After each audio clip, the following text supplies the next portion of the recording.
Welcome to the Pink Hearse podcast. Our guest for today is Kimberly Ann Johnson. Kimberly, you are a somatic experiencing practitioner, a sexological bodyworker, birth doula, author, podcast host, and mother. I'm sure many other things as well. A mystery. And I'm really grateful that you're here today. It means a lot. Thank you. Thanks for having me. Yeah.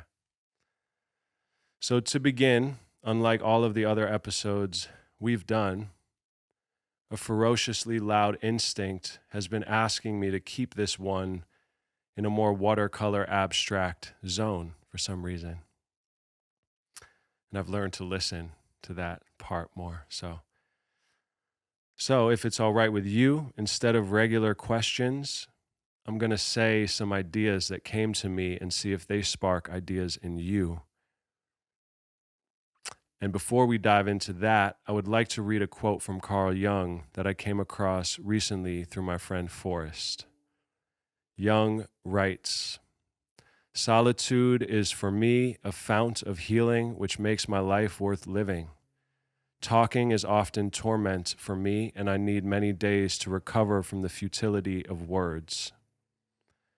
I read this and chose this because it beautifully describes my instincts, intent to tread creatively with this episode. I think the work that you do and topics you and I have discussed can so easily spin out of control and result in defense and polarization.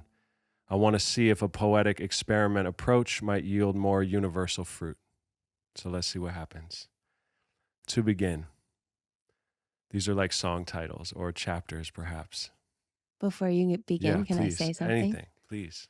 So I love that I've heard the word watercolor twice at least so far. It was in your opening and then right now, because I was recently interviewing an astrologer and she introduced an idea to me that I hadn't heard before, which made me think of watercolors, which is that the rising sign in our chart is like the future.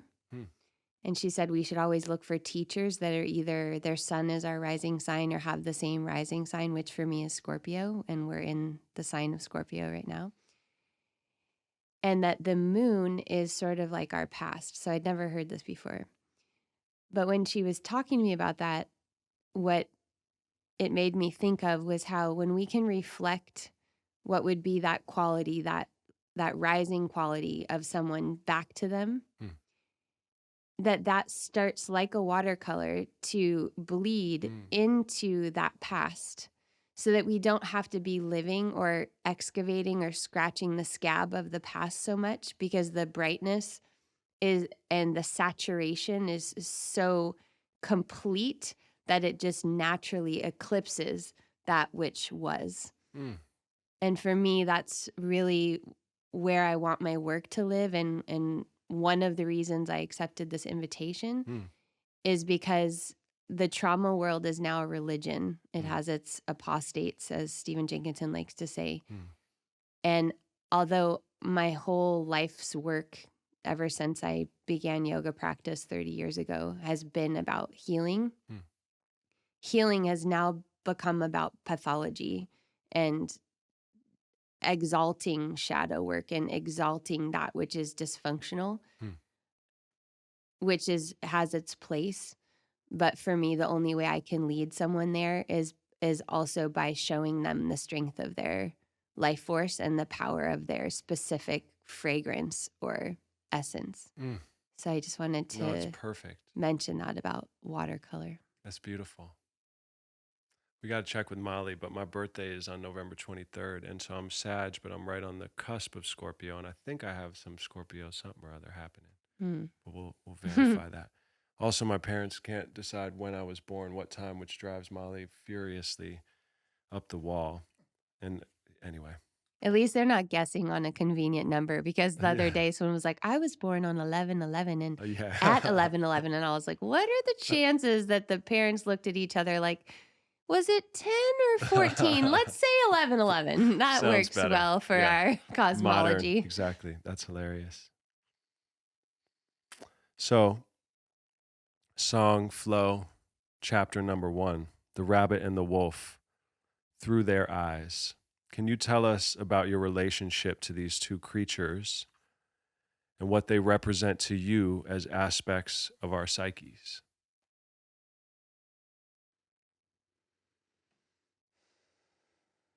So I have a whole rabbit and wolf performance that I'm happy to do, but I'd have to get on the ground right now for you to see that. Your call. Is that the time? Is this the time? It's your call. All right, let's do it. Okay. AJ, act accordingly. Should I move this? Get around. I can do the whole thing right here. Okay, he'll bring the camera there. And Michael, you'll be scoring this somehow. Do you need audio for it? I'll be talking a little bit. Okay. Should But I can talk louder. Okay. Perfect. You can tell me when you're ready. Ready?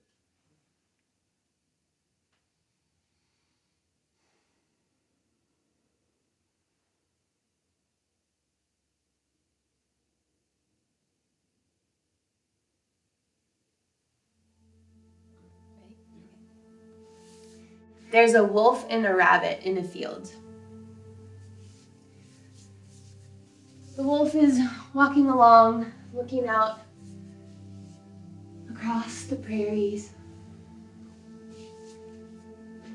And then it sees a rabbit. It slows, starts to clench its jaw, gets down a little bit lower, and begins to zigzag towards the rabbit, salivating. Meanwhile, the rabbit's in the field, chewing grass, eyes moving, ears moving, until it feels the wolf looking at it. It freezes, totally still. Jaw stops, nose jaw stops, ears stop. Until it feels the the wolf coming. Until it feels the wolf coming so close. It collapses. In English, we call this playing dead. But the rabbit didn't decide to play dead. Its body simply gave out.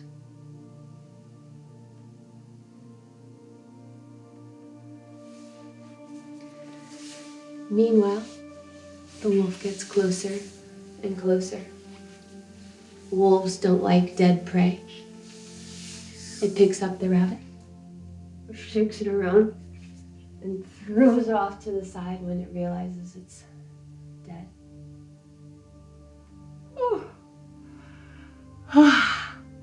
And then yawns and goes off in the prairie. It never thinks about this field again. It never returns to the field remembering where the rabbit was. It simply goes on living its wolf life.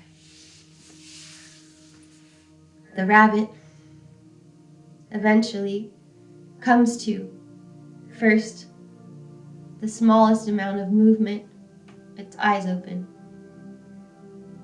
Looks around with its eyes. Okay, nothing.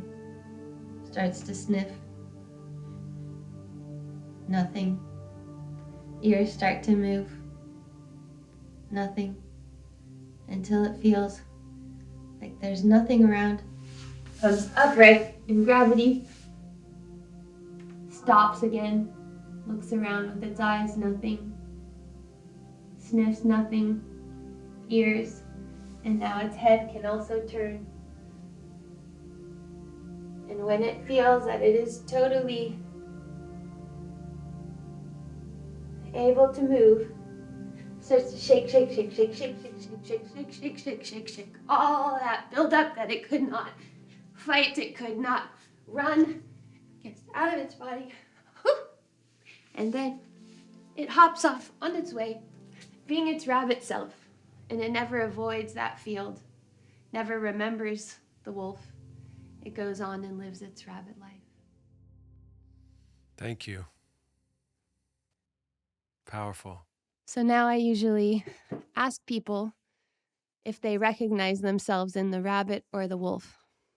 And the first time that I ever saw this on a film, not a person doing it, I was just rooting for the rabbit the entire time. Like, rabbit, rabbit, don't you see? Can't you feel it? Get away. What are you doing? Get away. Why are you?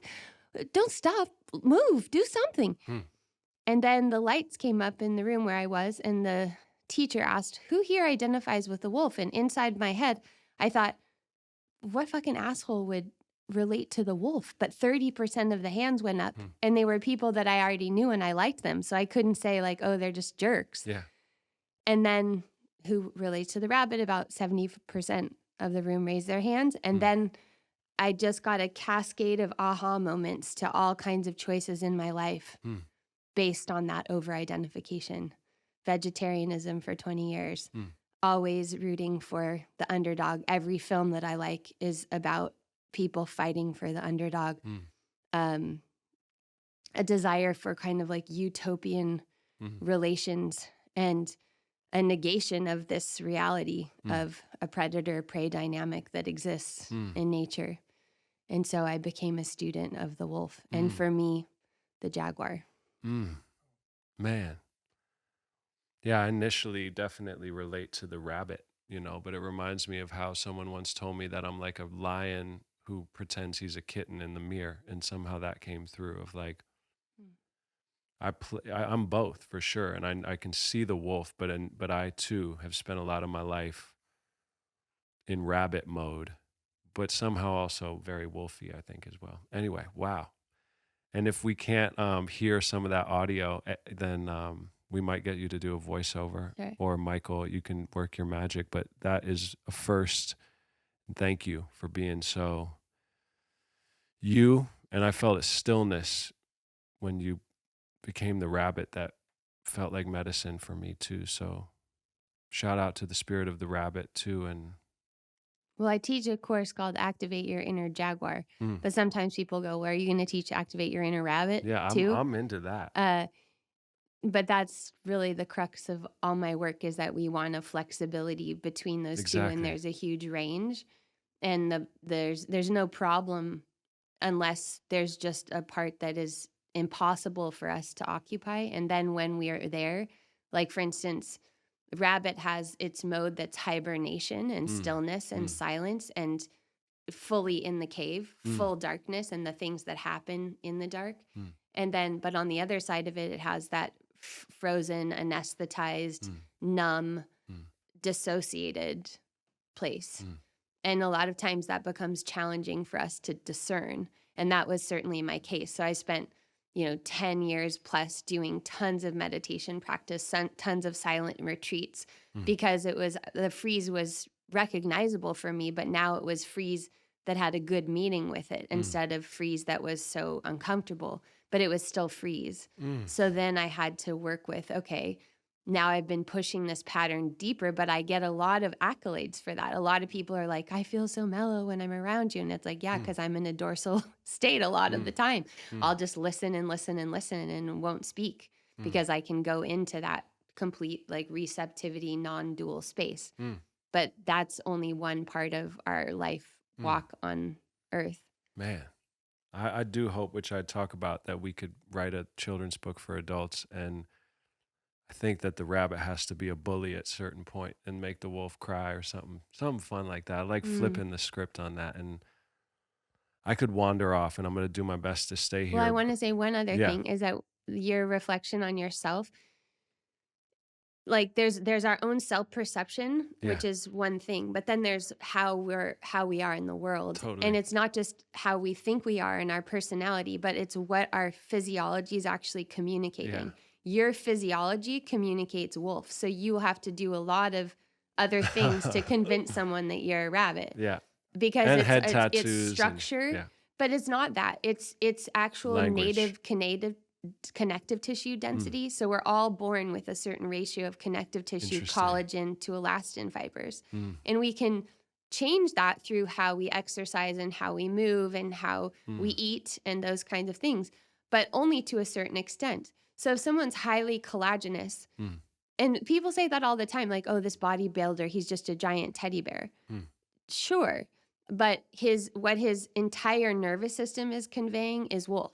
And if someone's, or in some cases, some of my daughter's friends, I'm worried about them because their physiology and their structure is communicating rabbit, and they think they're so, they think they're with it, and they've got all of the intellectual verbiage because they watch things online and they listen to all of the ideology and politics. But when it really comes down to it, sure, they might be feminists and they might be, they think they're awakened sexually, but really they're getting themselves into situations where they become rabbit because that is actually what they're communicating with their entire system. A cascade of all sorts of thoughts and feelings are coming through, and it's powerful. And I did feel my wolf kind of smile for a second in my face to be recognized, and it was like kind of a nice feeling. And that's really what I want my work, whether I talk about Abraxas, if you're familiar, the Gnostic god idea with the rooster head and the snake legs and the torso, basically the devil and God as one, and just no more, compartmentalizing and repressing and favoring certain parts, but honoring both as innocent. That's what this is about, this episode. And I could feel my wolf grin like, oh, she sees us. And it felt really nice and liberating.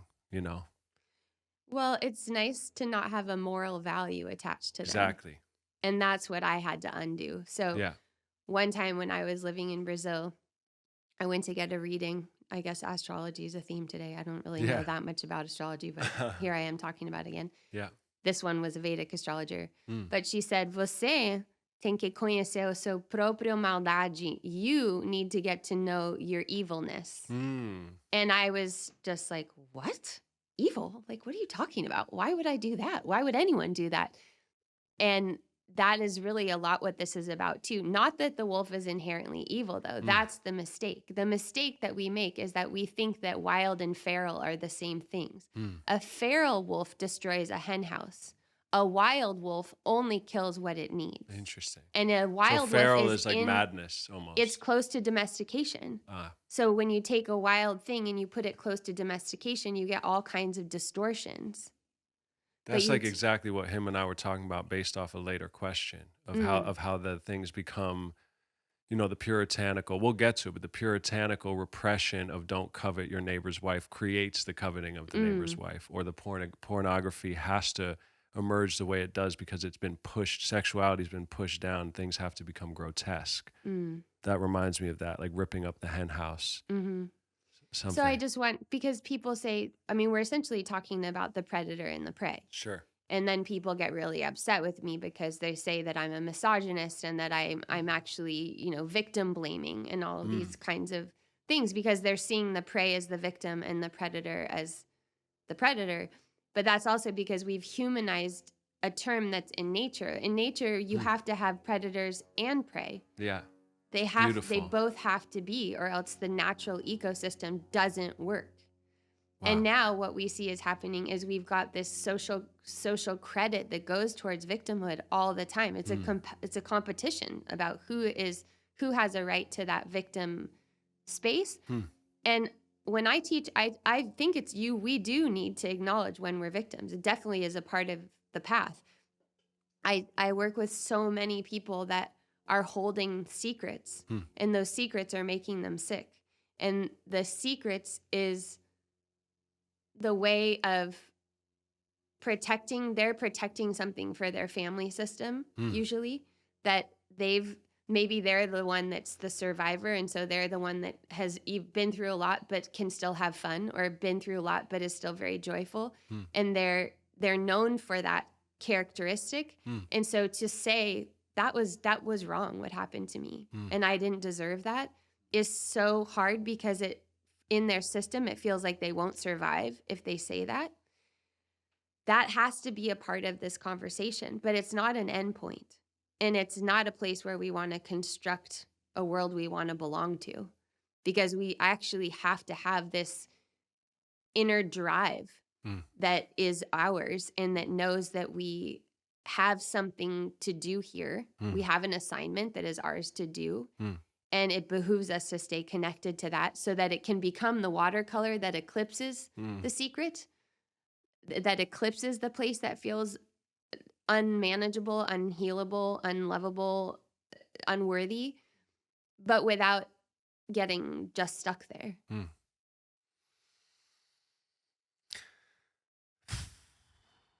So on that note, chapter 2, you already know is what I called it. And that's like a phrase growing up in New York, we say, you already know. Oh, you already know. It's good.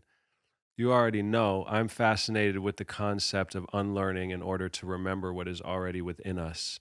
Similar to how, when asked about his David statue, Michelangelo said that David was already in the block of marble, and all he had to do was to remove everything that wasn't David. Can you please tell us a bit about your journey of shedding skins and the sacrifices you have made to keep answering the call, the assignment of what your deeper self and something else perhaps demands of you?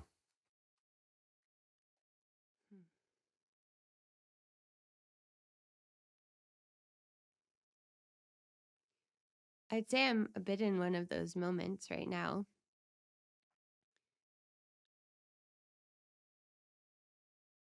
So the you already know part reminds me of what is in the background. If you already know is in the foreground, what's in the background is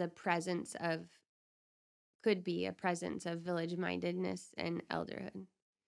Because there's the distortion of you already know, which is how a lot of people raise their children, which is like, you're like Gibran the prophet, like you are not your own children, they're the arrows of da da da. And it's like, yes, but also this is your kid and you are responsible. I love that. For the kid.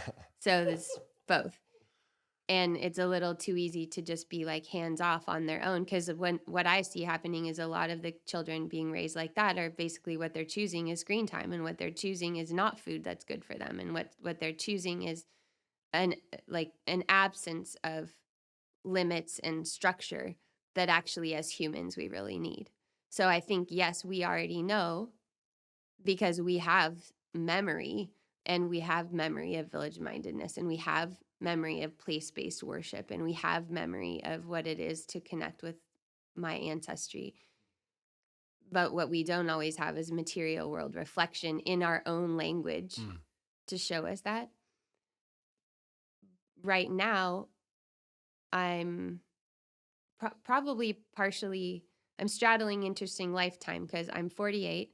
I'm perimenopausal, so I'm just getting menstrual cycles occasionally, which is really weird because it's earlier than I thought was going to happen for me based on my mom and other information I put together that really has no basis, but just sort of what I thought. And then I just got married.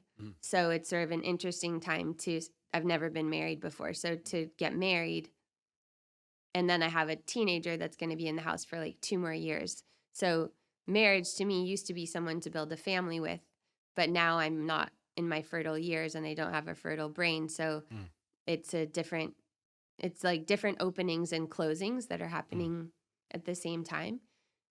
And one thing that's happening for me is I've always thought of myself as a really good friend. I've felt like it's easy for me to make friends, that I have friends all over the world, that I could be in many places and feel at home. I felt like I was kind of easy to be friends with. And I've just lost so many friends in the past couple of years. I think it's common in the pandemic that a lot of relationships got really frayed. But it's made me reconsider this idea that I'm a good friend, because I wonder, would friendships be so hard if I was actually the kind of friend that I think I am? And the spiritual world says, oh no, you're outgrowing people, and it's life, and you shed your skin, and people aren't at your level anymore, and so you outgrow them. But that doesn't really seem like the full story. I also don't think I'm in total control of everything that happens to me, but I am heartbroken by feeling like I'm moving through this part of my life with less of the relationships that felt solid and stable and uh, important to me. I relate to that a lot. And thank you for sharing that. Recently losing my best friend to death last year, my brother, co-founder. And then having lost a lot of people who used to be collaborators, friends. I seem to do that. And I think maybe you have a way with that, just when you definitely have a way with that. When you can commit to constant death and rebirth, if you will, I think it just scares some people away. And anyway, I want to expand on or hear more about that, but thank you for sharing. And it doesn't make it easier, even if it's meant to be. It's both. But how do you know when you're supposed to fight for it or you're supposed to let it go? I mean, I have my own opinion. You and Molly should talk about it, because I'm in a different. I'm like I said, 4 a.m. down here alone, talking to Tom Robbins, talking to very few people. I only have friends that I collaborate with. I don't give a fuck about having friends anymore. I don't have time. I don't have space. It doesn't interest me. It's the Jung quote of the futility of words. Small talk makes my skin crawl. Literally, I'll get hot flashes if I over talk, even to people that I care about and work with. If I talk too much about it, it's like I'm at a point where I have to talk to the page, or Molly and Rock. I spend a lot of my time doing gibberish with Rock and making up songs. I'm either joking, like complete wacko, nonsensical, which feels very SE because I'm just like being silly all the time, or I'm reading Carl Jung and like talking to this guy, smoking a cigarette on the deck, thinking about like Taylor who passed. I'm like that's where I am right now. So I feel a little bit harsh in that area, which can maybe not good for certain people. I know Molly, we've been talking. Sometimes I'm a little too harsh because I feel like I've been burnt so many times with friends, like really burnt, that I'm like, man, fuck everybody, but in a healthy way, like, and not actually, but I'm done. Like Rumi said, stop, or someone said, stop wasting time greeting people. And that word greeting, which is It's so probably Coleman interesting. Barks, is fascinating word, greeting. And trying to tend to the garden of how you think you like me or don't like me, or what the fuck our thing was founded on. I'm done with that. If you're not committed, I mean, there's just too many tangly ropes with friendship. Anyway, sorry. That's I think that, I mean, it's really interesting, and we won't know if this is who you are for the rest of your life, or totally. if this is who you are for right now. And certainly, I mean, I teach mostly women. Yeah.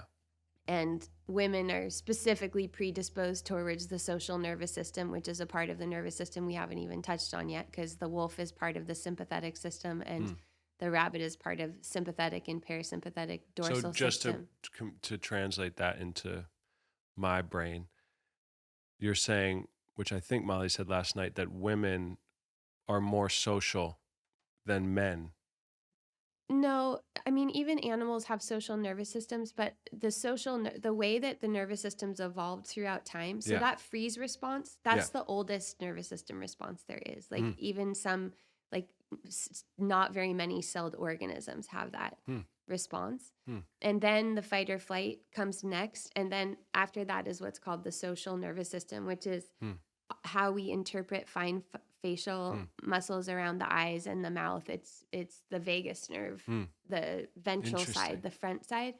And it was developed for maternal bonding. So it's developed at the 18-inch eye gaze for breastfeeding and the circuitry of oxytocin.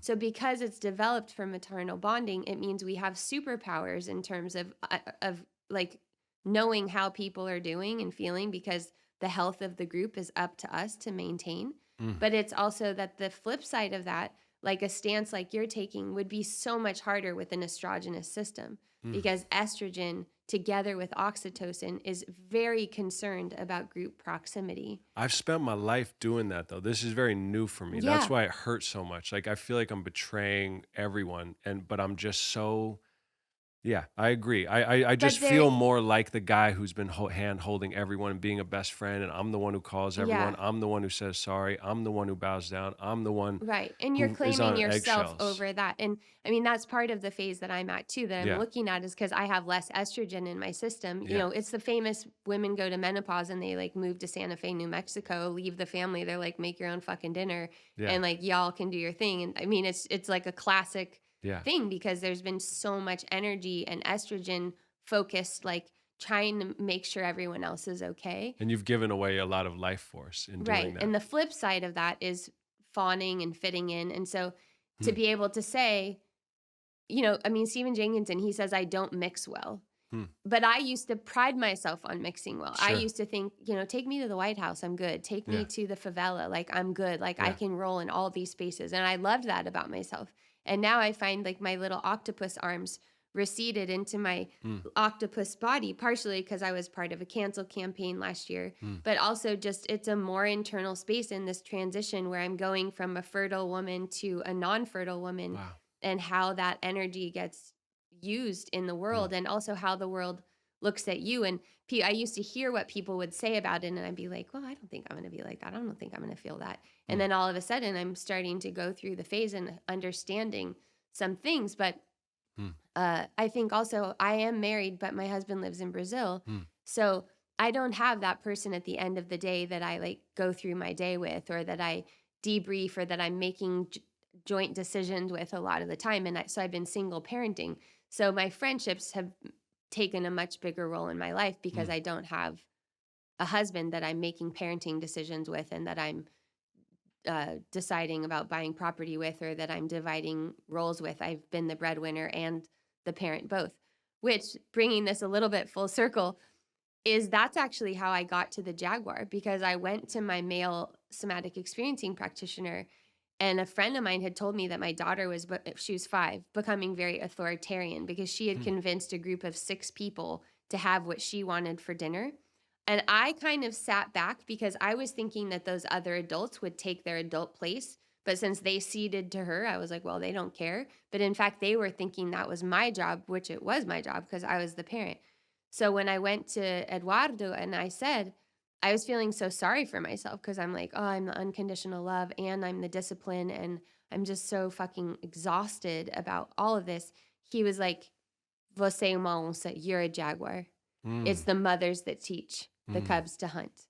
And hmm, so he just fractured me with this whole thing I had going that it's the mom's job to do this. And he's like, no, the female jaguar, the dad's not even around. The female teaches the cubs to hunt. So go do that. Go watch those videos and go be a mother jaguar with your daughter. And he hmm, meant it literally. Go roll on the floor, go pin her down, go show her with your body who's hmm, in charge here. hmm, And I was doing a lot of parenting like I am now with my eyes forward because hmm, here we're sitting and I need to be relatively close to the mic. But instead of using my whole body to show her, I was bulging my eyes out and kind hmm, of using my voice to hmm, try to show her to stand down instead of to show her my tooth to hmm, have her stand down. hmm. And then I started doing that and it really revolutionized our Wow. relationship. Molly took your course. I don't know if men are allowed, but I could use it. I need some Jaguar training. Okay. Are you gentle parenting, as Cece likes to call it? Oh, for sure. I would say. Cece goes, "Are we gentle parenting Stevie, our dog?" Because I'll be like, "Let Stevie go out and he'll know when he's coming back." And she's like, "Mom, it's a dog. Like, are we gentle parenting the I dog mean, too?" I mean, it's a mix for sure. I am more of the gentle parent though, over protective. It's a fine line, and we'll do. Yeah, I mean, I have a lot to learn, and this is it's funny. I feel the eggshells in me being high. I think Molly, Rock, and I are highly sensitive personality types. And I didn't know that. So growing up in New York, 15, first day of high school is September 11th, started, drinking, smoking weed, cigarettes, things to cover myself. Coming out of Waldorf school. Um, and yeah, 20 years in New York and then moving here when I was 27, not drinking for 7 years, decompressing, getting out of my perhaps rabbit freeze. Um, I don't know if that's accurate there, but something. And now just realizing how sensitive I am, and even talking to you, like I can feel like when you, before I even know, that's the line in the poem, like watch the twitch before the smile, you know.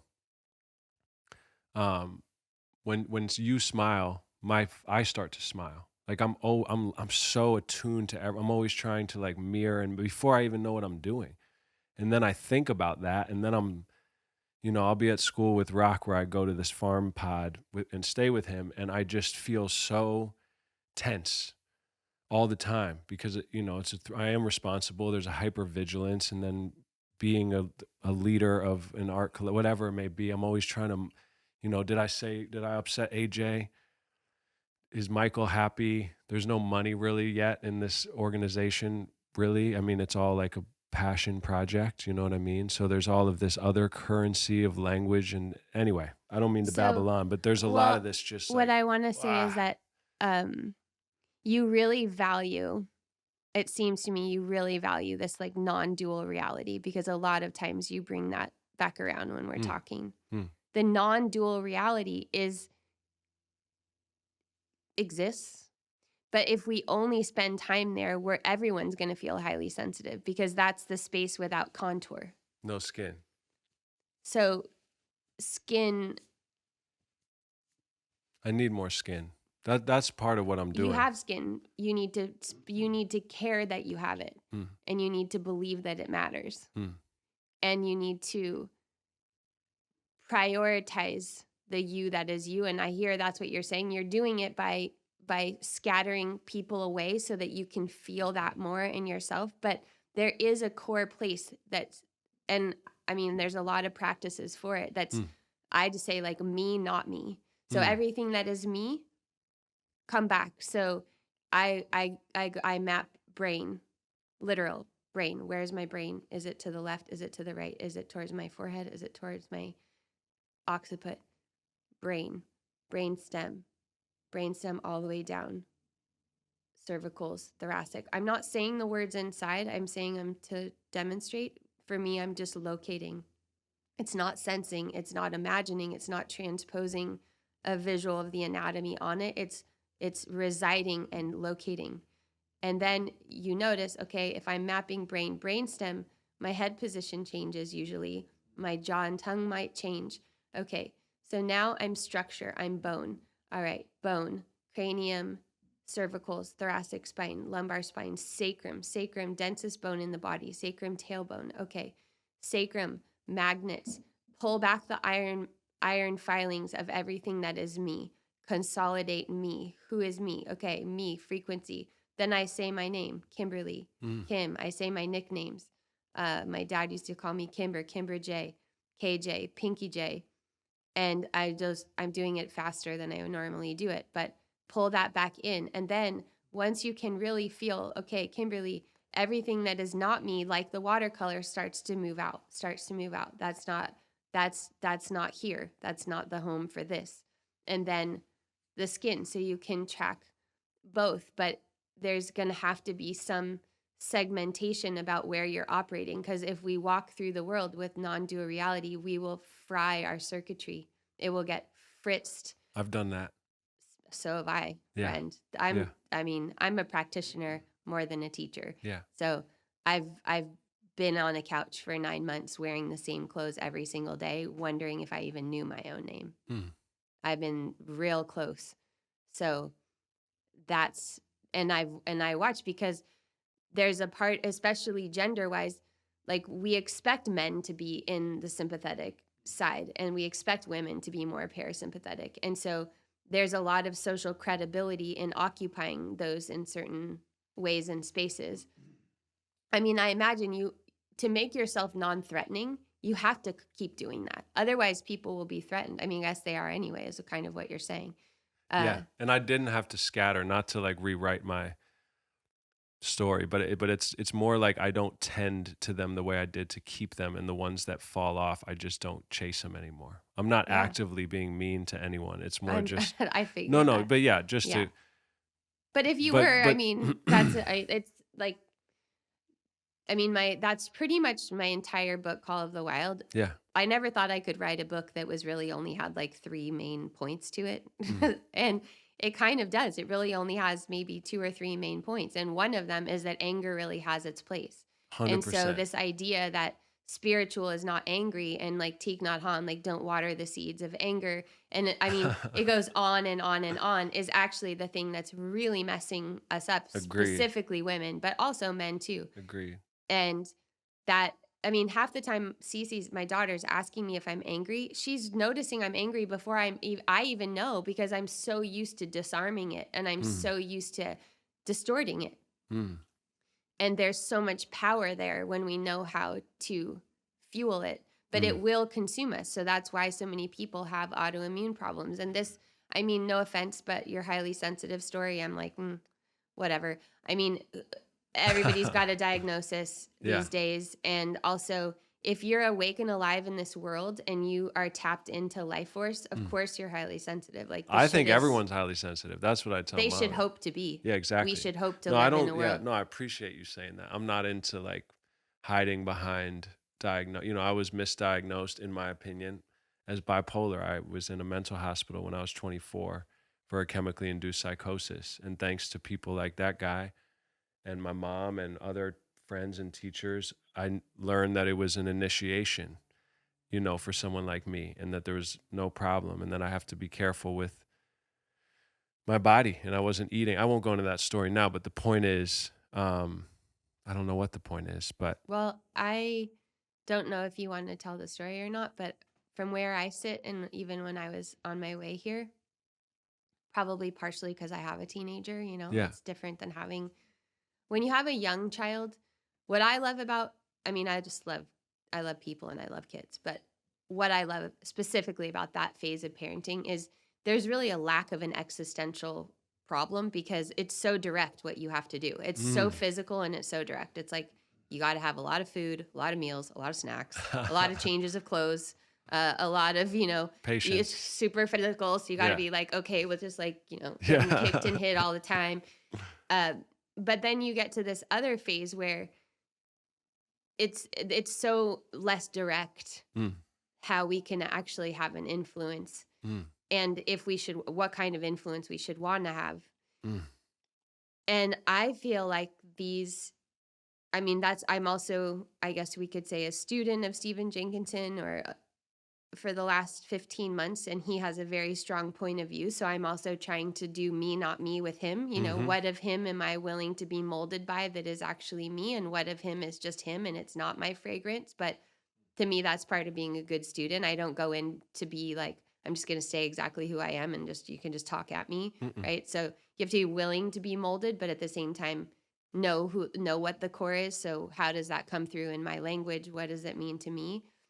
And disagree if you disagree. And disagree. That's what Yeah. I said to him, because Michael Mead is my version of that, and my dad, and actually, yeah, for him too. Like strong people that I recently am like disagreeing in my head. It's not even disagreeing, but feeling like strong enough in the ocean of where I was to be like, Michael, in my head, I don't know, maybe, but what about, and that feels good, you know? And so it just reminds me of that, to be able to conversate with Khalil Gibran or Rumi's and say, yeah, maybe.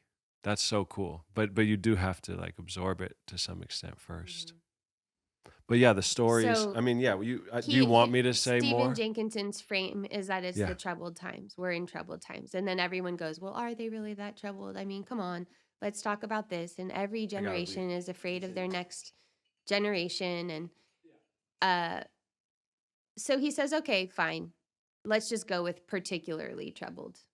Yeah, I remember. They have particulars. So Mhm. in this time, what's troubling me is that all of my daughter's friends are medicated. Either they're medicated with hormones because they're going through gender transitions, which seems to be more important to people than mental health. And I know people think it's the reverse. Oh, no, their mental health is because of their gender differences. But what I'm seeing is the exact opposite. There's a mental health challenge. And I think mental health is just a fucking bullshit category, to be honest with you. I think it's ridiculous. But okay, let's just call it that.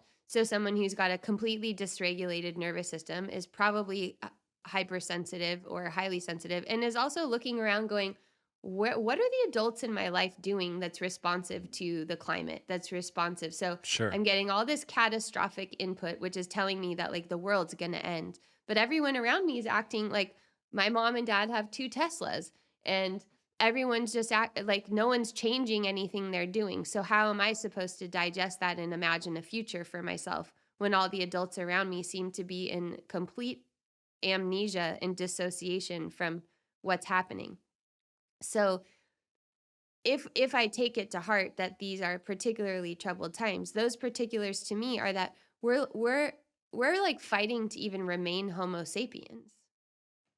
Do you know how someone tried to teach me empathy like a year ago? Hmm. They told me they were going to teach me empathy, which frankly I was like, I don't really feel like I need to learn more empathy. Like I feel like I need to learn how to have thicker skin, but like okay, I'll play your game.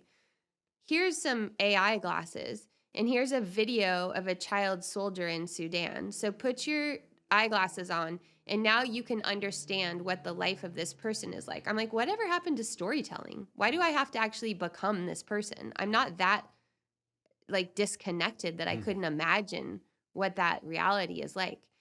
But we are so enamored by what we can do. We don't spend any time thinking about what we should do, or not enough time. And I'm really concerned about my daughter and her friends and their mental health. So when you say to me, you're in a mental health hospital, misdiagnosed, I'm immediately in like 4 separate cases that, because people call me all the time with this stuff too, like, oh, my friend's daughter is suicidal and this is what's happening and this is how they're handling it and what do you think and what would you do? It's like, that's happening so much more than it was. I was in high school 30 years ago. I maybe heard of someone committing suicide, but it was like a legend. Now all the kids know somebody who's killed themselves. And that's an adult mandate. So what am I doing? Not just what am I thinking about? Because like really, who cares what I'm thinking about? What am I actually doing?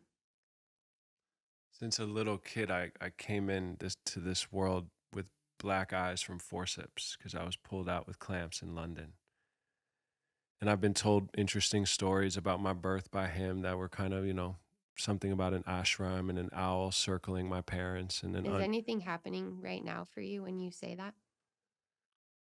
there's, in the silence after the powerful dose of what you and Stephen talked about on the podcast I listened to, the first half, and what you just said, just letting that sink deep. And I have a quote that I wanted to read, but then this came up, and maybe it's just another story. I mean, there is a microphone here, and we are on a show, because really I'd probably just zone out on what you just said and stop talking. No, I was meaning about the forceps. Oh, I guess. Because I'm a forceps delivery too. Oh, And interesting. your dad said that he was. So I was just curious. No, Because yeah, I'm feeling stuff happening. interesting. What's happening to me is like that story coming through, going to Africa when I was 15, the mental hospital, all these. I feel like I've seen between the worlds since I was born. And What happened in Africa? spent time with one of the last hunter-gatherer tribes, witch doctor, had a big injury, went with a stranger that my mom met who's like a funny, sweet guy, but I was in between 2 different schools in high school. I ended up not finishing 9th grade, like tried twice with 2 different schools, then didn't, then went to Africa, homeschooled myself, bunch of crazy shit. But I remember having a lot of conversations with everyone. I'm not numbing out, never have been able to fully numb out. Where I saw a lot of my friends, it seemed like people, I was like, what the fuck is going on? And then September 11th was my first day of high school. I keep saying that. And I remember yelling at my mom right before that or around then, like, how can you just keep living? Like, you want me to sit in school, like all this, carving things in my arms with compass points, putting cigarettes out of my arm, saying I was suicidal, but I don't think I ever was quite, but anguish, real anguish that persists sometimes, in my nightmares or in myself, but pretty intense anguish. And then somehow in there is this optimistic guy who knows that this is all a dream at the same time. And I know I have to be careful and be in the body. Like Molly said to me yesterday, my first mind is mythopoetic. That's why Michael Meade speaks to me. That's why the quote I was pulling up that made me think of troubled times is apocalypse does not point to a fiery Armageddon, but to our ignorance and complacency coming to an end. So I rejoice. When this shit happens to me, it feels better because I'm like, welcome to my world. When what happens to you? Anything, COVID, September 11th, I don't rejoice at the pain, but I say, yeah, I do actually get excited when I hear about fires. That might sound crazy, but it feels like, okay, now life is mirroring where I am all the time. And that awareness of everything could go, it's like, to me, I don't know. Words are so, words, I guess I'm just trying to communicate that there's a pH balance tipping toward it's an awesome initiation no matter what it is. And I hold on to that. And as he says in his book of poems, which I'd love to give you a copy, you know, in your darkest time with the last bit of strength, I'm misquoting, I'm sure, but presume meaning. So that, just presuming meaning with whatever it may be, whether it's a video game craze, whether it's a storm of pornography, addiction, suicide, pain.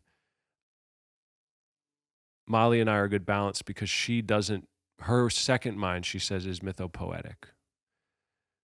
And it's important that we balance each other. For first. I'm going to let her say it. She said it, but I don't want to say it. This was last night late. We were tired. Forgot the phrase she used. But yeah, it's just like my nature is to just be this puppy dog and wolf and beast and, you know, madman and all of it, and be like, I want to eat that. Like, everything is nature to me. You know, I have a tattoo here that's a symbol my friend made that the quote that I wrote is, the devil is God in a mask. You know, that's why I tattooed my head, you know, and I cook. I don't know. It's just, I like the juxtapositions. I cook, I clean, I do laundry, I scrub toilets, I do all these things. And I have this rich creative life that is like, I can be everything. But my normal life is quite simple. And I fall asleep, pass out at 8:30 watching like New Girl or something with Molly, you know, or the Gilmore Girls or something.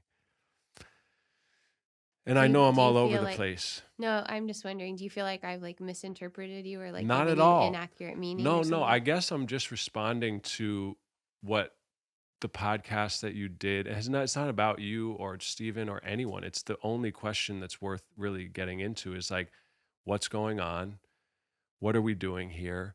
Are we fucking it up? You know, even my dad today read this NASA article that just came out about the theory that the reason we haven't been able to communicate with any other life forms is because they've all died. They've all gone extinct with a similar dysfunction implanted in them that we have and we're about to do to ourselves.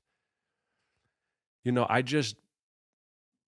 I love Michael Meade because he takes you right to the pain, the Ukraine, the COVID, the thing. He never like rides one side, but then he brings it back to like the etymology of apocalypse, or how all creation starts in the dark times and the eternal journey, which we spoke briefly about in voice messages, which was and I just know we have a powerful thing. I personally feel that with you, like something, but in the voice notes around like these nuanced ideas of scapegoating to eternity. It's not that. It's a constant re-meeting with the idea of death, seeing my son. You know, one minute I feel okay with death and the next I feel tender and terrified. One minute I'm having a cigarette and the next minute I'm thinking about my poor pink lungs, and when's the next one that I'm going to be dying of emphysema. So to me, it's like a constant, but beneath it, I guess the last thing I'll say is that there's this little guy who's gigantic and amazing. And it's not just a guy, it's a woman, it's a man, it's a mystery. And it's part of my spirit or what I come from. And that person is just the cook in the kitchen, like, baby, we're in kindergarten. We got this. What are we cooking today? Some pain? Let's make something funky out of that, because that's where the fucking soul comes from. Oh, we got some happiness? Beautiful. Let's fuck with that. We got a time warp of madness, of Cell phones, beautiful. Let's put soul in the wires and let them get sick as fuck they need, like the deers who eat junk food and then they starve and won't eat their original food. I love that metaphor. If you're familiar about tourists feeding deer junk food, and some of them won't, when they leave, won't eat their original food and will starve to death. And I think of the children, and I think of pop culture, and I say, ooh, but there's something in that too that's meant to fucking be. And that's why I write poetry in my gigantic, tiny little part. You know, I try to put them in little things like right now. And I can feel this other part that is almost too much for my body sometimes. And I'm like, whoa, I don't want to scare everyone. Don't be Kanye. Don't be too much, right? But I'm not too much. That's the funny thing. And I do know my thing. And my only last thing on that note is if it doesn't lead to a positive vibe, then I'm not interested, because I know in my bones that this is a positive ride, no matter what it looks like. And I know at the end of all the rides is what I come from and what we come from. I feel that. And that's been tested and taken from me every day, still is, but every day it's the one thing that I feel and I know. And that's the snuggle of the universe. That's the prodigal son. That's the context. That's the, you know, that's how I feel. But like you said before, I'll probably change, but that part never changes. That part never changes. I tried to kill it, you know, but it's real.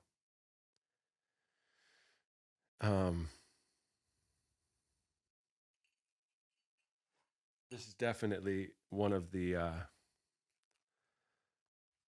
different type of podcasts than I've ever done.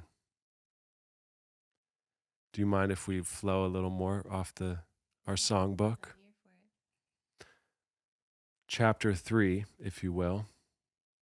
All her faces, all her sides. You seem to me to be a prime example of a woman who embodies the multidimensional and ever-morphing aspects of a woman and a human. But obviously, you know, talking about some of the work you do, mother, you know, there's that side of it. Can you speak about this dance of wearing a liquid mask, is what I would call it, in an age and culture that seems so eager to pin us down and name the mysteries that we are? And you and Jenkins a little bit touched on the point of like his some of the revelation, same way with any good awareness, will hopefully shatter where you thought you were a second ago, right? You know, so coming in contact with whatever it may be, and that can make, I related to when you talked about how it's hard to go back to like promoting yourself or marketing or being like, well, here's this, because like we can't help anyone, like he said, or with the death situation that someone wanted him to help her father die.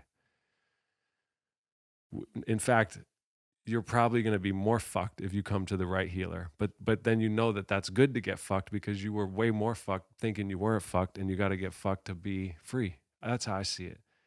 But yeah, speaking to what I see, which is you are someone who people respect. I don't know too much about. I actually know about you through Molly, so she knows more about you, and she was the one who recommended that we connect, and I felt strong. But I know you've been through a lot. I know last year you went through something. I know what you've described on the show so far, you've been through a lot. And I know you seem to be able to hold a power of all these dualities or whatever. I don't even like phrases like that anymore, personally. The liquid mask. How do you do it? I have no idea. I'm now acutely aware that I'm sitting over here and I have 3 men sitting across from me, different generations, and I'm a little stuck back on Kanye, to be honest with you.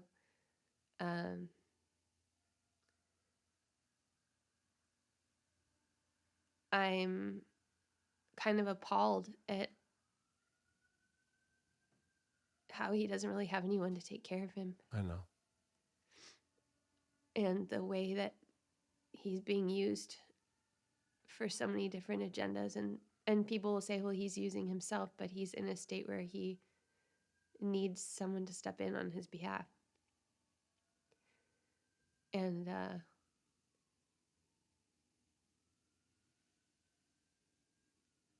so it represents a lot about everything we're talking about, that we need protectors. We can't do it ourselves. Which is why I'm so critical of the label mental health, because it makes it sound like it's a one-person thing and that it lives within one body. But it's between bodies. And it's obvious that his accident and the death of his mom and the loss of his like actual real relationship all constellated to set in motion what we're now seeing that's taken on a life of its own. On the last episode we did, it was funny because I have a ghost rag I was going to give you some too if you want, made by Davi in Brazil. But if you Hey. Magical tears and ghost rags. Thank you. Yes. I said something like offhandedly, and I'm considering editing it out, but now I think I'll leave it. But I wanted to address it because Kanye, everything you just said. And in the episode, I said something he said to point out and defend an argument or point I was making. And then I said, a broken clock is right twice a day. And I feel bad for saying that because I didn't mean to be rude to Kanye West. But I've been a broken clock, and I think we're all broken clocks. And my point is what you said. And without I could have been on lithium for the rest of my life. I could have easily been on the streets for the rest of my life. I mean, someone like me, like a artist, like you walk around Venice. Yeah. And I could not even imagine living on a street. I mean, I'm like a creature come from, so yeah, feeling in to that empathy. But I think that's for me, I don't know if I totally understand the question, but. Of all her faces, all her sides. Yeah. Just how you talk about sexuality, motherhood. You're willing to sacrifice the career or the stance, it sounds like, that you had. Friends, you're committed to something. These things that aren't. Yeah. Know. No, I love that answer. I have a friend that says to me, you're always like, this is what he says. I don't think I'm really doing this, but he says I spit in my audience's face all the time because he says that I don't say the thing that those people want to hear or that they're expecting to hear from me. I've always got my ear to the ground to what is farther upstream. So, and when you talk about a liquid face, I mean, in a way, that's what's happening right now, right? Like, I don't have to perform authority. I don't have to act like I know something. Because actually, I'm here like all of us, just trying to figure it out, right? And I've gotten in some ways, that's what all of my work is about, like discovering one's own inner authority. But how do you do that when the center is always shifting? So I think part of me laments that in my earlier life, like my 20s and my 30s, that I didn't care more about finances. I was really I was like trying to acquire as little as possible and always be able to move whenever. And on the same token, that has given me a level of confidence that I know I can be okay no matter how little I have. I don't want to go back to having little and living month to month or, being in debt or those things, but I know I'm okay if that's, and so that in a way that's a really good training because it's like everything is just extra from there. And I should say I have parents who I can always go to and whose house I can live with and who usually have a refrigerator with food. So there's a limit to, that's not everyone's circumstance, obviously, but I really value humanity and I really value realness. So I have a very attuned radar for that which isn't real, which makes being alive right now pretty heartbreaking. I'm I I cannot believe what people are doing to their faces. Hmm. I don't like looking at most people's faces in Southern California anymore because they don't look like real people anymore. And that's hard. It's hard to have a daughter. It's hard to um, answer her cries about the world that's being left to her, and to, I'm sure that at some point I will come to a place where I'm not just so quick. I mean, I was not raised like my parents, but like I came up with non-dual reality. So I did lots and lots of non-dual sitting, and I'm just not so quick to say, oh, well, it's all a part of the one, and there's a plan for all of this, and I know there's meaning to it. And I'm not belittling that at all, because there's definitely a place for that. But for me right now, and maybe it's the fact that I am still in this process with Stephen Jenkinson, which is one of remaking the foundation. It's like it's pulled so many rugs out from underneath me that I just don't want to grab onto the handhold of that before I really understand what this layer of teaching is. And I think the hardest part for me is that I feel like the teaching of our times in some ways is insignificance. Like, for me to really just understand my own insignificance and be willing to retreat completely from being seen, being heard, imagining that my point of view is really useful to anyone, and just be doing that in real time with the earth and whatever piece of dirt I decide to That's what he's doing right be now. on. He Yeah. just said that before. He's being. Yeah. So who knows? But for now, I've got college education to pay for, and um, yeah, I need to be in, it feels like as long as my daughter's doing as well as she's doing right now, that the way that I'm operating within the system. And I have my husband's Afro-Brazilian, and his way and his point of view is so profoundly different, because he comes from a place um with a tremendous amount of spirit and soul resources, and with not too many material resources in terms of financial and schooling and stuff. And so the idea to like go to a small farm, which is sort of like every white person's American dream right now, to him is so bizarre, because it's a retraction from his roots and his culture to a degree that he feels it's like that's not responsible. So what appears to be responsible to me is like completely different to him. Yeah. I love how you live on the knife's edge. I guess that's really what the question was, because I think I do that as much. I feel like I've changed in this interview a lot, like specifically around certain people. I change for the better, I think, but things die with that. So I appreciate that, willingness to do that. Well, I have a couple more. We obviously can continue another time, but let's see what wants to talk. I guess I'll do this one. Freedom waves no flag. In a time of great polarization and rigor mortis, clenching of beliefs, I am attracted to people who are themselves without needing to claim their stance righteously. It seems like you relate to this, but do you relate to this idea? And if so, how do you find the courage? It's a similar question, but to be yourself and to navigate the seas of mystery without waving a flag. That might be redundant, so if nothing comes through, but just that idea of no flags in a time of every business, every opinion, so many flags. Well, I'm an interesting character, because I have so much mental, intellectual energy, and I spent a lot of my life, I went to like an Ivy League college, and I graduated first in my class, and I spent a lot of time investing a lot in my intellect. And then pretty much right after that, I moved to New York to become a dancer. And I just made like a really sharp turn, everyone's like, are you going to law school? Are you going to policy school? You know, what are you doing? And I was like, no, I'm going to New York to dance.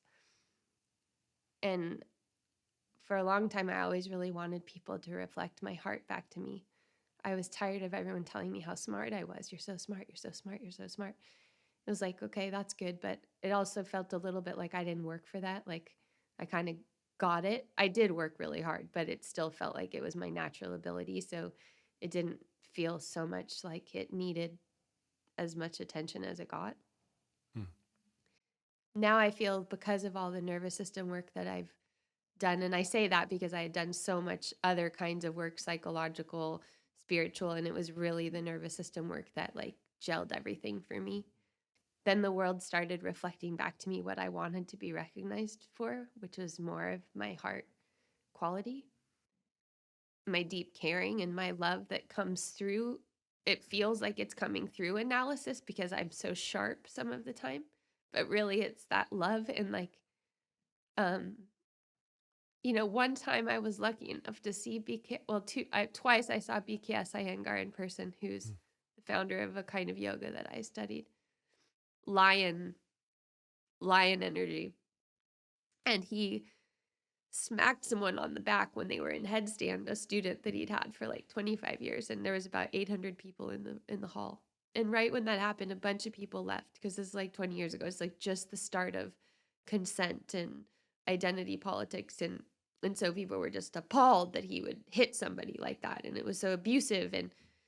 And all I saw there was like love. And I saw an agreement between the two of them that she knew him for a long time.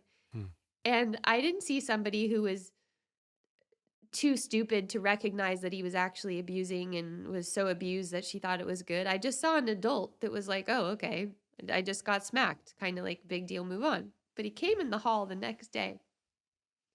And at that point, he's already about 80, maybe older than that. And he came walking in the hall and he said, I've seen moksha. Moksha is liberation. And I came back here. And it's like, at that moment, I understood the donation he was making with himself, that he could have chosen to do anything, but he loved so much that he came to do that practice and to be in that space with those people. It doesn't mean everything he did is right. It doesn't mean every way he spoke is right. It doesn't mean he wasn't a human with a personality from a culture that had ways. But I just felt it like, he said, when I see this happening and I say across the room, rotate your leg, it's because I already see the injury. But I see it years before it's happened. And so that's why I'm saying it that way. So when you don't listen and you don't do, it's because I see what's happening down the road. And it was so... And then to see years later, I've seen footage of that time and I've seen people's commentary on the footage, but they weren't in the room. And they didn't feel what was happening there. They're just watching a little clip of a narrative that they can make because this old guy hit this younger woman. And then all of a sudden, that's fuel for the fodder of whatever story they want to make real about that. And all I felt in that moment was generosity and love. As my son runs around with the thunder booms upstairs, what came through partially was looping back to the other talk of like the optimism, and I just felt really connected to my young boy who is heartbroken, always has been heartbroken. But I don't know, I guess I relate to like the Hanuman story. And so that's been my like defense, is like the little alchemist who could, or something, and like taking every hit and like more, and then it's not masochistic, but over time just being, you know, even the head tattoos or your entire back quickly. We just did a documentary, tattooed very intensely for like 6 months, you know, grieving Taylor so intensely for 3 days straight. I On some realized level, that's it's like what gets us to the next, what helps us take the next step, right?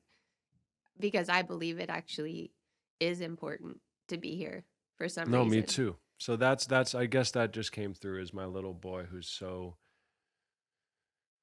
heartbroken by everything, but somehow musters up and I love that story and your tears and yeah. Well, I did realize this about myself recently. It's funny things that you can just learn, Sure. even when you're immersed in a way. Mm. Maybe you have heard it, but it never stuck. But people were telling me about wailers, how in a lot of traditions, Mm. there's women who are brought in to wail Mm. at a funeral or a service or like when someone dies, Mm. so that it brings that on for everyone. Mm. And I realized that like Wow. I'm a wailer and I'm a laugher, because I haven't laughed hard in this interview, but like when I laugh, people always remember me for my Mm. laugh, Mm. and I can get an entire room Wow. just going because I was laughing so hard. And so I A realized professional feeler. yeah, whatever that huge range is that takes into like grief and sadness, and like I can be there, and then I can like really go into just complete hilarity. And Yeah. It's usually one or the other for me too. yeah. Wow.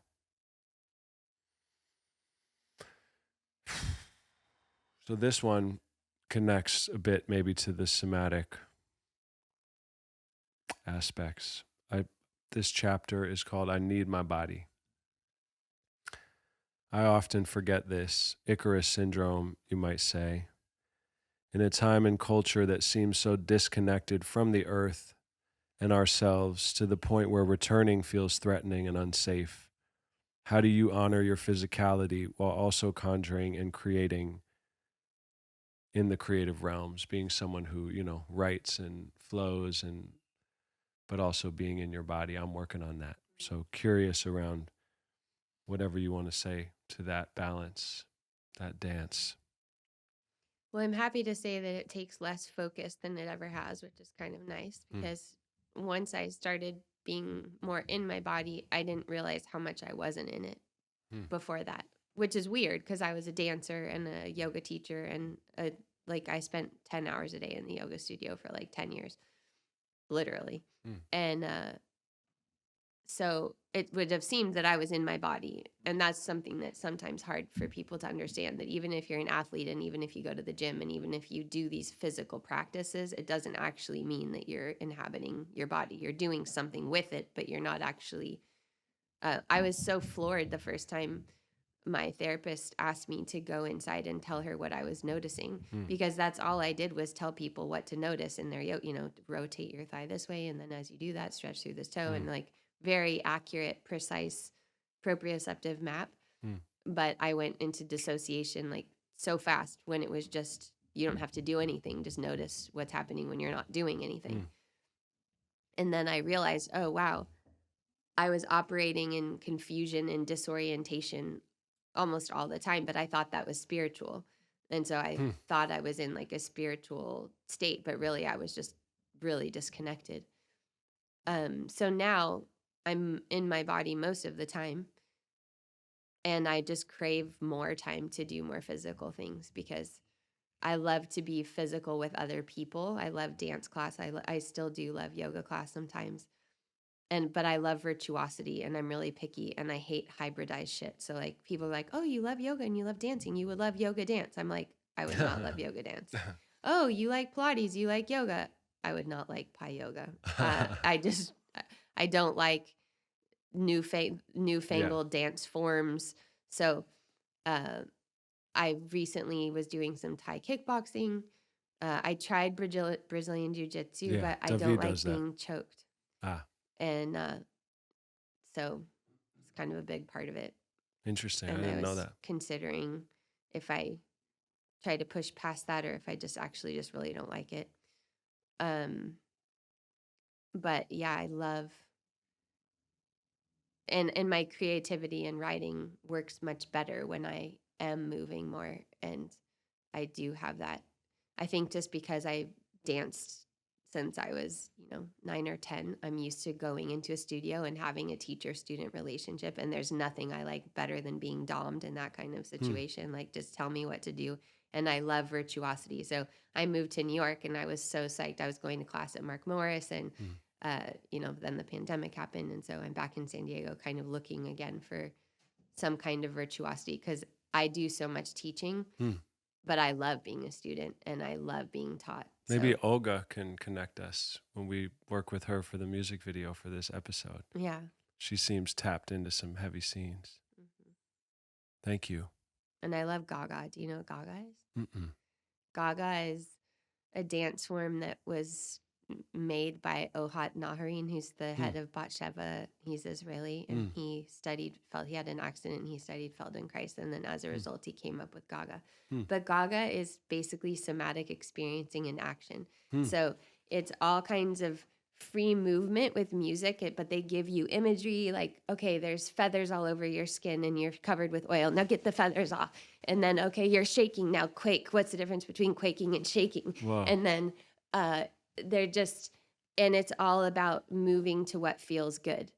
But, you know, like if you're bouncing or something, okay, your legs are starting to burn because you're squatting, Sure. but like, can you feel like, can that feel good to you that it's burning instead of it's burning and it doesn't feel good? But you're also not just separating and overriding and doing it if it's hurting you, Like, yeah, which is pushing what through you it. do when you're dancing sometimes. Wow. And so I just love Gaga, and it has its all own words. Like your, oh God, there's like some pika, halfway between your pee and your kaka is your pika, which is, and I don't know how that's related in Israeli or in Hebrew, but It's like, what's that called? The mulabanga? mulabanda. Mulabanda, I always Yeah. say. Mulabanga. Kawabunga, Yeah, cow or mulabanda. something like Yeah, that. that's awesome. Yeah, so I love Gaga, but I need to movement. try that. Molly and I are looking for some. She used to do like more. Yeah, the pandemic messed us up a bit, but I love dancing and then breaking my ankle. I can sense with my 3-year-old thunder being and just the energy Yeah, we're shifting. that it's a good moment to maybe bring it toward, you know, a ... because I obviously hope that we continue to flow in whatever ways we're meant to. So I think then I'll just leave us with the Leviathan concept, which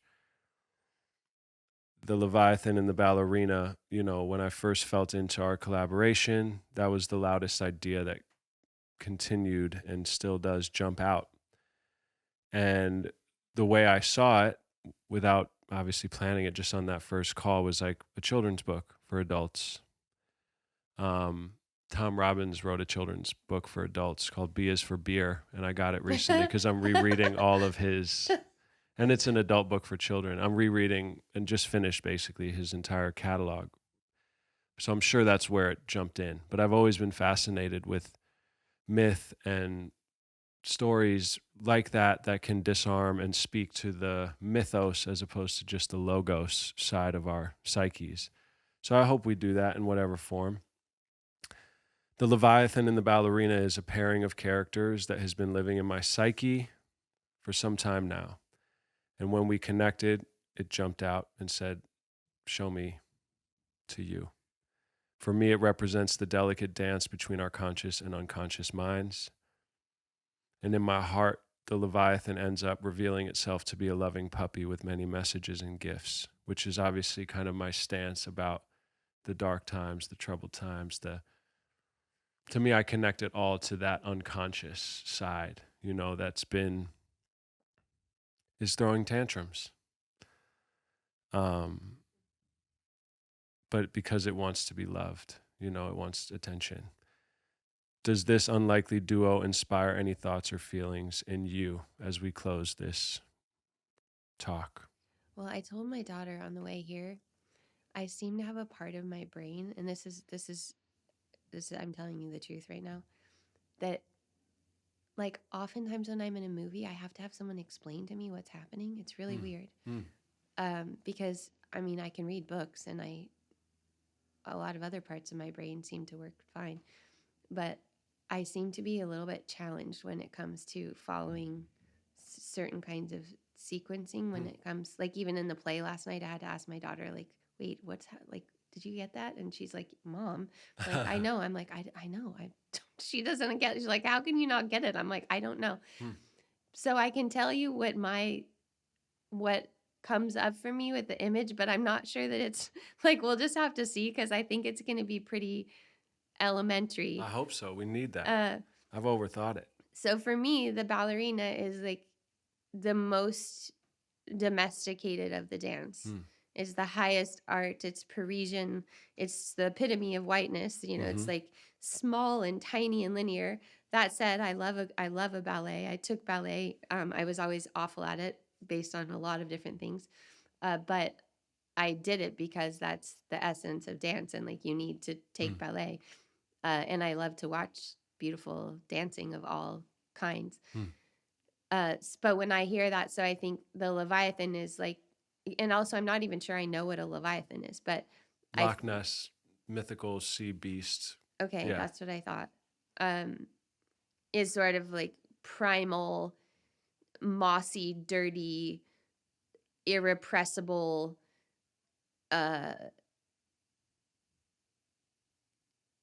shape-shifting emergence. So that's when I think of that, I hear like the essence of something that's manicured and perfected, and like everything is in place and everything knows where it is and it has a very set timing. And then this other thing that's the exact opposite, that's probably more Plutonian and unpredictable and doesn't have a set rhythm, that's, you know, gonna rear its head whether you like it or not. The ballerina will probably appear on cue. That's not elementary, but it's beautiful. That's highly, I don't know, something. That's a powerful way to put it, and I love it. And I'm definitely a bit, in a good way, tongue-tied, as I said before, after hearing certain things you've said, and your energy makes me ready to go into myself and kind of just be in the soup. I mean, I'm excited to go upstairs and see Molly and rock, and make a little music with Cece if it flows. But yeah, I feel like this is a nice place to pause, because it's big medicine or something like that, it feels like today. But on that note, is there anything you would like to add, or just a ... Well, I would love to hear your gibberish. Oh man, that's so that's like the most vulnerable. Okay, well then That's just that's Patreon only content. Okay, I hear you. Well, here's the thing. I chant Okay. and sing too. Yeah. And so I'm always riding this edge between like my daughter's super talented, and I never wrote music. She writes music, and she's got her own whole thing going on. But I don't know if you're aware of this. Sometimes you like, because someone was like, well, why are you putting her in voice lessons? Like, don't you want voice lessons? And I'm like, well, yeah, but I also have like a lot of other stuff going on, right? Yeah. So I guess the invitation is more like, okay, you don't want to do gibberish, fine. The reason Like why a is because it's so deconstruct. non-intentional. It comes from such a place of like, before my mind even, it's like, it is my version of shaking my mind physically. So if someone was like, do gibberish, like, it's not going to work like that. It just wouldn't work, especially with cameras and stuff. You'd have to catch me doing gibberish, because otherwise it's contrived gibberish and it's not real gibberish for me. Got it. But yeah, a sound, I mean, it's like asking you to get naked or something. Kind of, but yeah, maybe. I mean, Rock and I make up a lot of, like, we'll just say things around, you'll hear it in a minute. We'll probably do it, but we're always making up names, songs, countless songs, odd pairings of words. Like, for example, we made up punch ball. And so when punch ball is this kind of volleyballish, I'll bounce a ball, he punches it. But now we've gotten into the habit where I have to say something. So it'd be like, see, I'm not good at like mercurial. I can't do it on cue, man, because cool. No, but it's like saying random shit that does, like, just, loosening your brain. You got into a little bit of a flow earlier that was a bit like that, but I think that was the more intense Preacher Man, if that's what you're referring. That part's like a little bit, that part's not my favorite guy, but important guy, but it's hard to hold. The gibberish feels lighter. To be continued. We'll unlock it. Well, what I'm curious about is, you said earlier that a lot of talking makes you exhausted. And so that's just what I was curious about. And restored. It's more like I need to digest. You know, I love these kind of talks. I've never had a talk like what we just had. A lot of food, you know, and so just like recently, after not drinking for 7 years, in the evening, especially getting up at 4, I really enjoy having a beer right around now to like tune my head off, for better or for worse. But that's Let's the go kind have of a beer. yeah, let's have a beer. But that's the kind of thing of like communication at this time is so important to me. And so I bring a lot, like a basketball player on the court when we play, and I'm trying to be also a ballerina and a Loch Ness and dance it all and the ice. So yeah, I just like being normal then, or whatever you would say, kind of like slack-jawed. Thank you so much. Really, no words, big hugs, and thank you all for listening. And check out Kimberly Ann Johnson in all the different ways you can obviously find. They can find you through us. Is there anything you want to say specifically, or just let them discover you? Cool. Keep it like that. Love y'all. Hate y'all. Just kidding. But you know. Peace. Thank you.